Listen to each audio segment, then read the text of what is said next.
গল্পের নাম ফসকা গেরো। গল্পটি লিখেছেন অদিতি ঘোষ। সৌভিককে নিয়ে গর্বের সীমা নেই পরিমল মাস্টারের বউয়ের। ছোট থেকে প্রত্যেক ক্লাসে ফার্স্ট হওয়া সৌভিক জয়েন্টেও প্রথমের দিকেই র্যাঙ্ক করেছিল। তারপর ইঞ্জিনিয়ারিং পরীক্ষাতেও অসামান্য রেজাল্ট।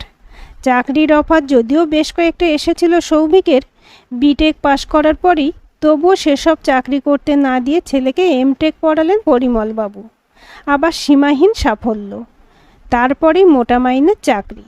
নিজের সন্তানের একটার পর একটা সাফল্যে খুশি হলেও সে নিয়ে খুব একটা বড়াই করেন না পরিমল পাঁজা। তবে পাঁজা গিন্নির দেমাগ দিনের পর দিন যেন বেড়েই চলেছে।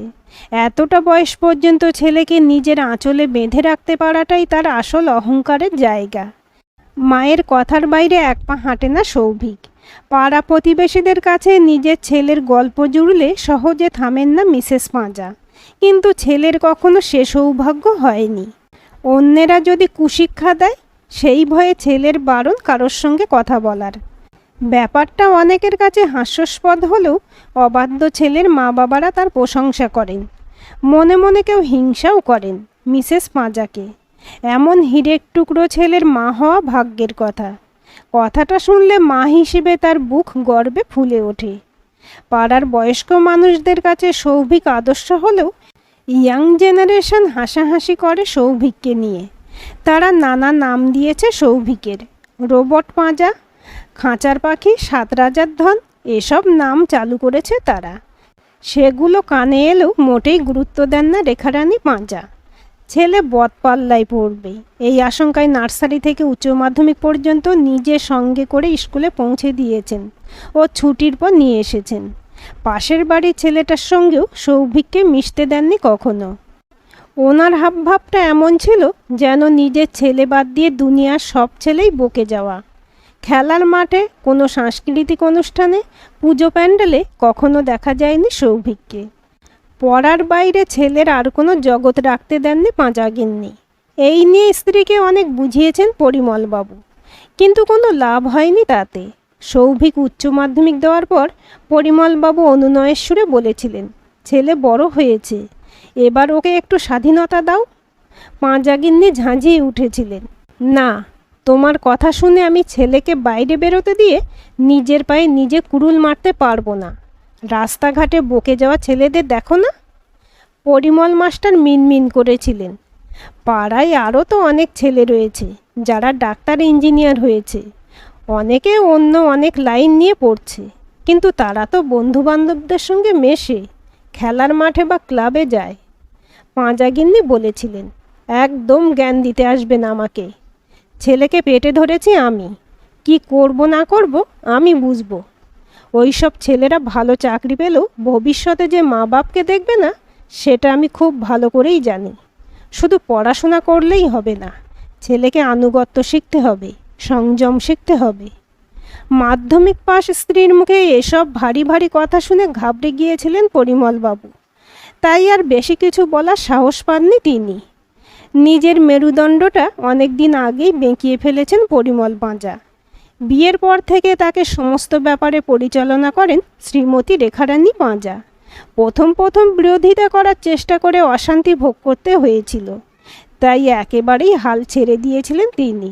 এখন অবশ্য স্ত্রীর কথা মতো ওঠা বসা করা তার অভ্যাসে দাঁড়িয়ে গেছে। ছেলেরও একই হাল। একটা লজেন্সের মোড়ক খোলার আগেও মায়ের পারমিশন নিত সৌভিক। ইঞ্জিনিয়ারিং পড়তে গিয়ে সৌভিকের বাঁকা মেরুদণ্ড অনেকটা সোজা হলেও বাড়িতে এলে সেই একই পরিস্থিতির শিকার হতে হতো তাকে। 19 থেকে 20 হলেই রেখারানী আস্ফলন শুরু করতেন। এই জন্যই বুঝি জীবনপাত করে ছেলেকে মানুষ করেছি। তৎক্ষণাৎ নিজের ভুলের জন্য ক্ষমা চাইত সৌভিক। সেসব অবশ্য এখন অতীত।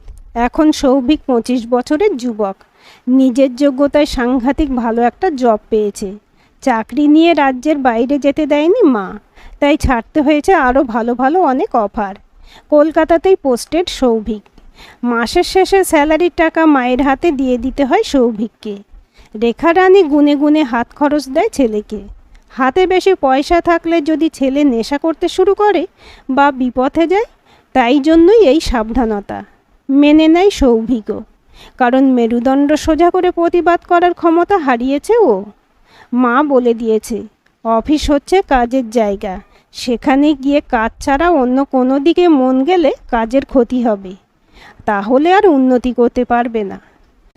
তাই অফিস করে সৌভিক যন্ত্রচালিতের মতো, প্রয়োজনের অতিরিক্ত কারোর সঙ্গে মেশে না। অবশ্য মিশবেই বা কী করে? দিনের পর দিন মানুষের সঙ্গে না মিশে মিশে ও সেই ইচ্ছা বা সাহস দুটোই তো চলে গেছে। সৌভিকের বিয়ের বয়স তেমন না হলেও ছেলে তাড়াতাড়ি বিয়ে দিয়ে তাকে সংসারী করতে চান রেখারানী। বলা তো যায় না কখন কি ঘটে যায়, কোন প্রলোভনে পড়ে কখন কোন ফাঁদে পা দেয় ছেলে। তাই সাবধানতা আগে থেকে নেওয়াই ভালো।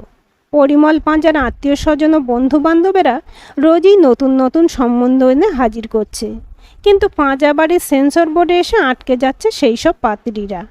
রেখারানী তো অবিবেচকের মতো যাত্রার সঙ্গে ছেলের বিয়ে দিতে পারেন না। পাত্রী বেশি সুন্দরী হলে চলবে না, রূপের ফাঁদে ফেলে তার ছেলেকে নিজের হাতের মুঠোয় এনে ফেলবে সেই মেয়ে। তাই বেশ কিছু সুন্দরী বাতিল হলো।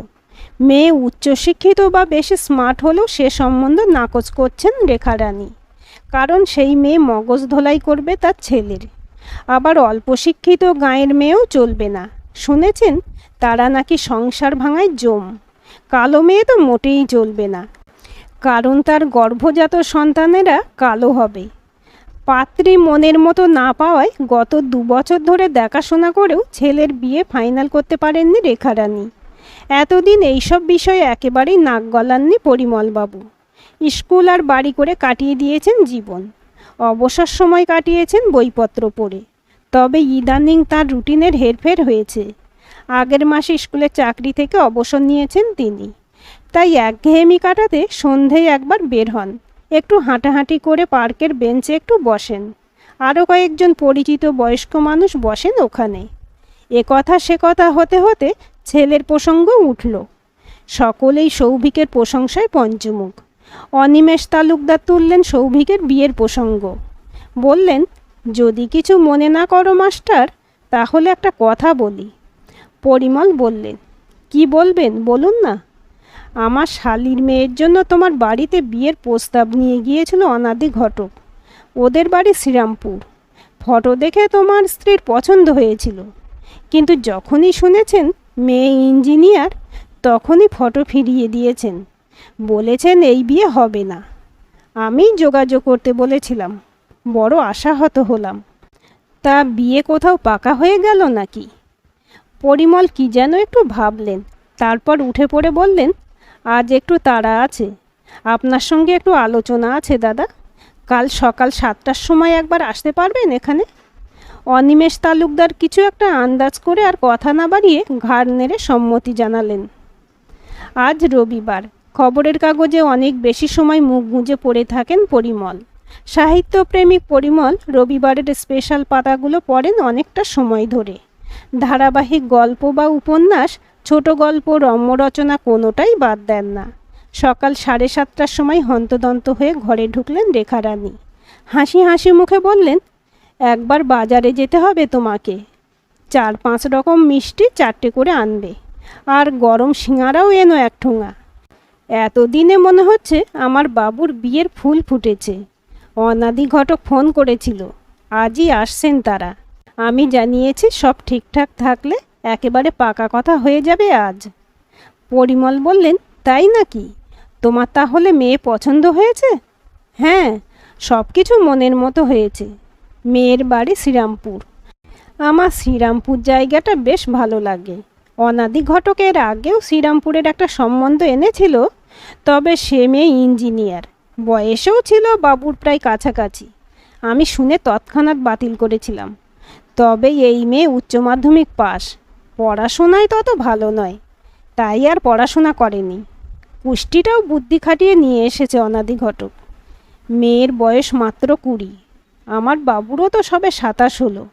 বেশ মানানসই হবে। মেয়ের মুখশ্রী ভালো, তবে আহামরি সুন্দরী নয়, একেবারে ঘরোয়া। নামটাও মিষ্টি, রঞ্জিতা। আমার জহুরির চোখ দেখেই বুঝেছি এই মেয়ে সংসার করতে পারবে মন দিয়ে। বয়স কম, নিজের মতো করে গড়ে পিটে নিতে পারবো। কথা বলতে বলতে খাম থেকে একটা ফটো বার করে পরিমলের সামনে ধরলেন রেখারানী। পরিমল দেখলেন লাল শাড়ির আঁচল গায়ে জড়িয়ে ফটো তুলেছে রঞ্জিতা, মানে রিনি। মাথার চুল হাত খোপা করে বাঁধা, কপালে ছোট্ট টিপ, সব মিলিয়ে ঘরোয়াই লাগছে। মনে মনে বললেন পরিমল, না, এলেম আছে বলতে হবে অনিমেষ তালুকদারের। রঞ্জিতার যেসব ফটো অনিমেষ তালুকদারের বাড়িতে গিয়ে অ্যালবাম থেকে দেখেছিলেন, তার বেশিরভাগটাই ছিল জিন্স আর টি শার্ট পরা অবস্থায়। এর সঙ্গে তার চেহারার কোনো মিল নেই। রেখারানী বললেন, ফোনে কথা বলেছি মেয়ের মা বাবার সঙ্গে। বাবুকে মেয়ে দেখতে পাঠানোর ইচ্ছে মোটেই ছিল না আমার। মেয়ের বাবাই সুরাহা করলেন, বললেন এখন টেকনোলজি উন্নত হয়েছে, কষ্ট করে আসতে হবে কেন, আমরা যেদিন যাব ভিডিও কল করে দেখিয়ে দেব মেয়েকে। আপনার ছেলেও দেখবে আর আপনিও দেখবেন। এদিকে আমার স্ত্রী আর মেয়েও দেখতে পাবে আপনার ছেলেকে। তবে পরিমল বাবুকে একবার আসতেই হবে, সব কিছু সামনাসামনি দেখার জন্য। গলার স্বরে আরও খানিকটা মধু ঢেলে রেখারানী বললেন, জানো, আমি ভেবে দেখলাম এই ভালো, দেখতে গিয়ে সব জায়গায় না করে আসতে হয়েছে আমাকে। এবার বাড়িতে বসে ছেলের বিয়ে ফাইনাল করব আমি। মনের মতো ছেলের বউ আনবো, দেখবে পাড়ার লোকে আমার এলেমখানা। পরিমল আবার মনে মনে বললেন, ওরে বাস, অনিমেষ তালুকদার আর তার ভাইরা ভাই দুজনেই তো তৈরি জিনিস। 25 কিলোমিটার দূর থেকে ছক্কা হাঁকছে। মেয়ে কি এদেরকেও টপকাবে? হলে মন্দ হবে না, আমার ওই উচ্চশিক্ষিত ভেড়াটাকে অন্তত মানুষ করতে পারবে। রেখারানী বললেন, কি গো, কি এত ভাবছো? ওসব ভাবনা টাবনা তুলে রেখে এখন বাজারে যাও। যথা আজ্ঞা দেবী। গোছের মুখ করে বাজারের থলি হাতে বেরিয়ে গেলেন পরিমল পাঁজা। বাইরে বেরিয়েই অনিমেষ তালুকদারের মোবাইল নাম্বারে ফোন করলেন পরিমল। হ্যালো দাদা, আপনি আর আপনার ভাইরা ভাই দুজনেই তো দেখছি বেশ করিতকর্মা, একেবারে কামাল করে দিয়েছেন। আমার গিন্নি তো আপনার শালিকার মেয়েকে চাক্ষুষ করার আগেই ভীষণ পছন্দ করে ফেলেছে, শুধু ফটো দেখে। ফোনের অন্য প্রান্ত থেকে অট্টহাসি শোনা গেল। আরে কামাল করেছে তো তোমার ছেলে। তোমার কাছ থেকে তোমার ছেলের ফোন নম্বরটা নিয়েছিলাম আমার ভাইরা ভাই কথা বলবে বলে। আমার ভাইরা ভাই 2-4টে কথা বলেছে বটে, তবে লক্ষ লক্ষ কোটি কোটি কথা বলেছে এই এক সপ্তাহে তোমার ছেলে রিনির সঙ্গে। ওরা বাইরে দেখাও করেছে। রিনির নকল বয়সের নকল কুষ্টি, নকল চুলের খোপা সবই তো তোমার ছেলে সৌভিকের প্ল্যান। যাই হোক, আমার ভাইরা ভাই এখন আমাদের বাড়িতে রয়েছে, আধ ঘন্টার মধ্যে তোমার বাড়ি যাচ্ছে। ঠিক আছে, আসুন ওরা, পরে কথা হবে। লাইনটা কেটে তাড়াতাড়ি মিষ্টির দোকানে ঢুকে পড়লেন পরিমল পাঁজা। দেখে দেখে মিষ্টি কিনলেন। তবে তার কানের কাছে এখন বাজছে অনিমেষ তালুকদারের কথাগুলো। সত্যি বিস্ময়ের ঘোর কাটছে না তার। এইসব প্ল্যান সৌভিকের? ছেলে তাহলে মেরুদণ্ড সোজা করতে পেরেছে এতদিনে। মাঠে নেমেই ছক্কাটা হাঁকালো তাহলে বাবুই। মনে মনে হাসলেন, সাবাস বেটা সাবাস। দেখাশোনা হওয়া 3 মাসের মাথাতেই বিয়েটা হয়ে গেল সৌভিকের।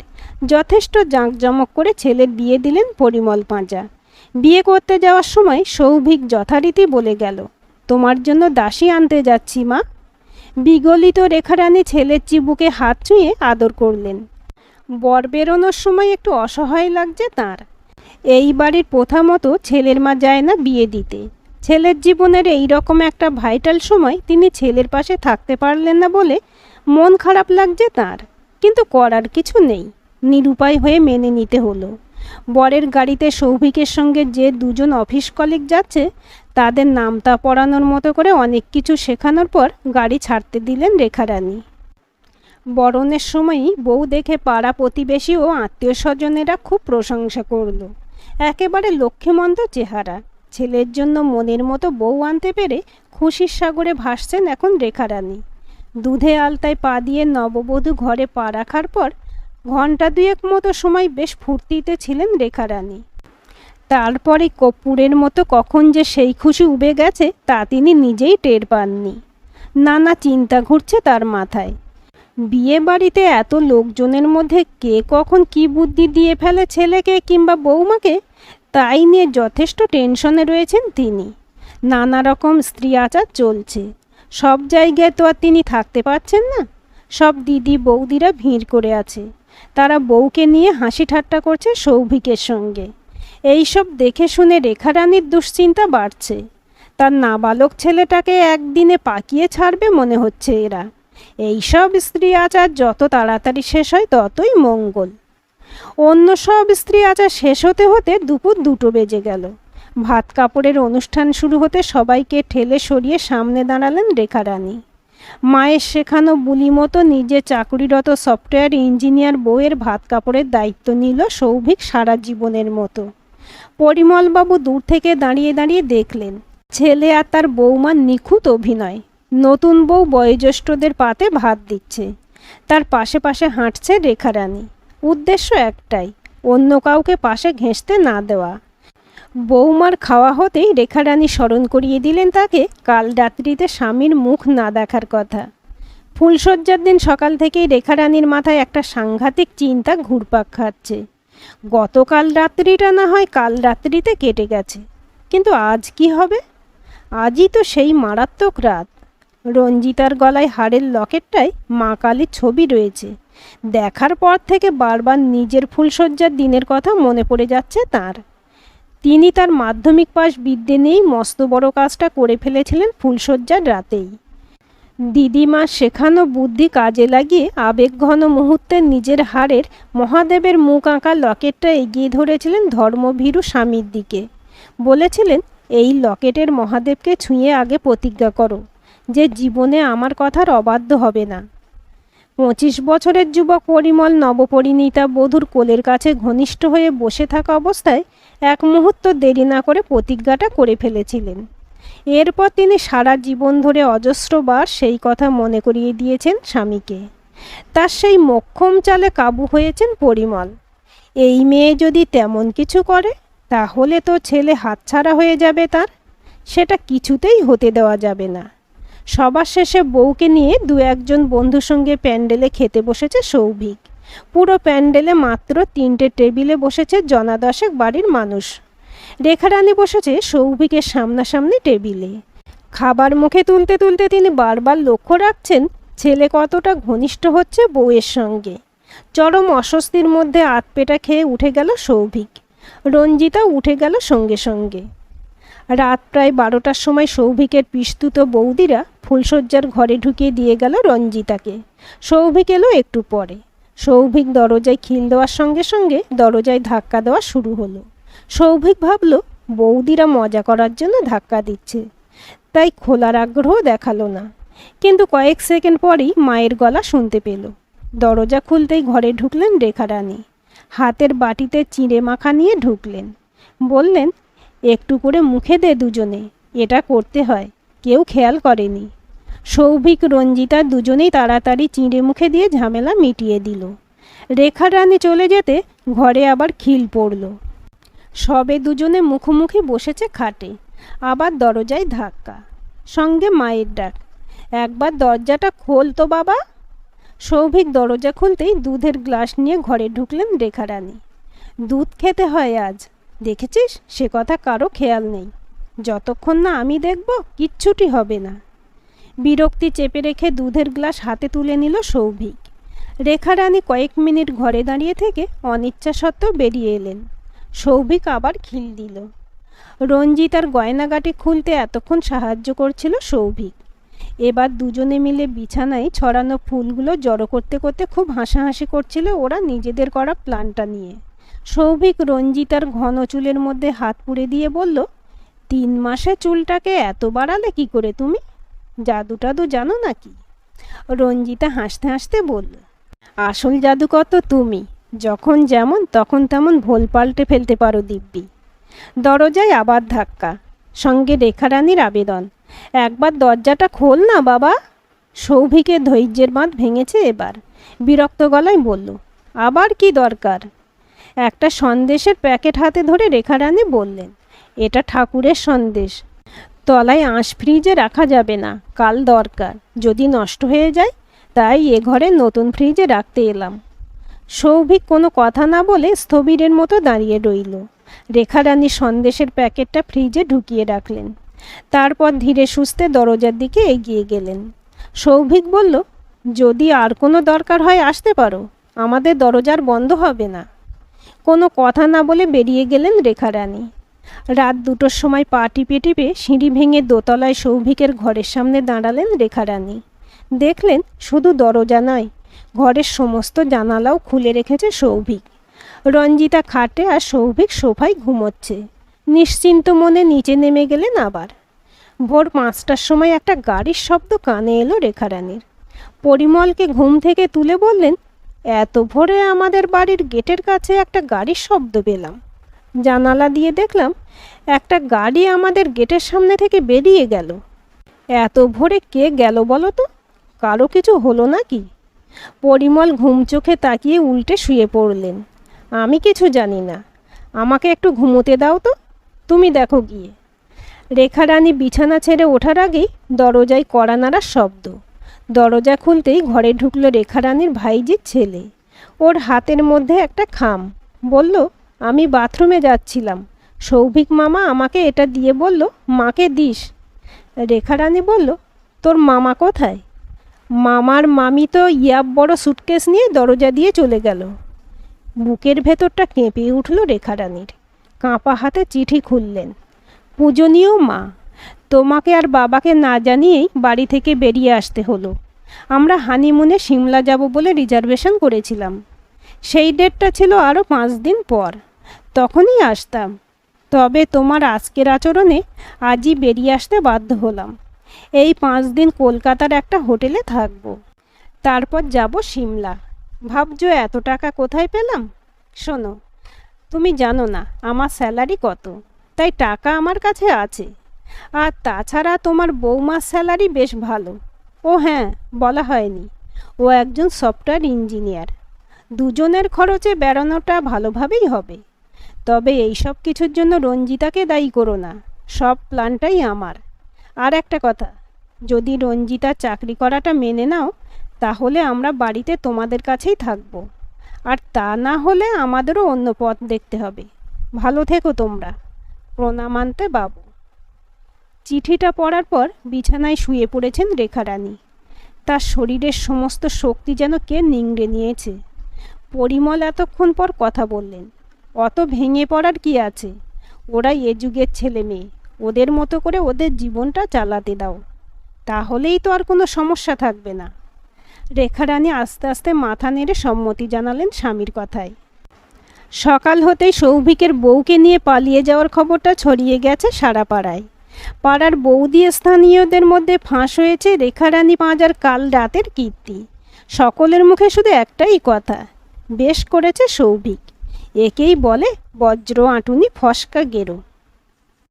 আজকের গল্পটি কেমন লাগলো কমেন্ট করে জানাবেন। ভালো লাগলে লাইক, শেয়ার এবং হাইপ করবেন। আর চ্যানেলটি সাবস্ক্রাইব করে বেল আইকনটি ক্লিক করে রাখতে ভুলবেন না।